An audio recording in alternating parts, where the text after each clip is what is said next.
மலையாள சுவாமிகள் சித்தர்களை தேடி செல்ல செல்லத்தான் ஆத்ம ஞானத்தில் விழிப்புணர்வு வரும்.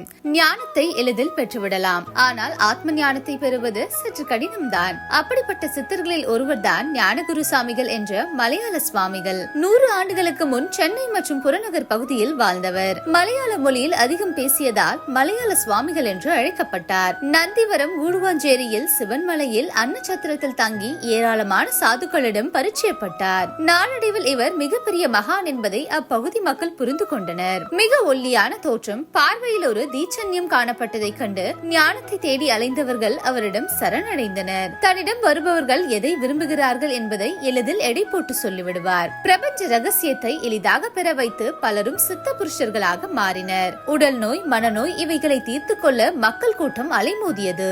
இவருடைய வார்த்தைகளால் பழமையான ஆலயங்களும் அந்த சிவனாலயமும் புத்துணர்ச்சி பெற்றன. 1937 ஆண்டு ஜீவசமாதி அடைந்த சுவாமிகளுக்கு நந்திவரம் சிவாலயம் அருகே அருளாலயம் அமைக்கப்பட்டுள்ளது.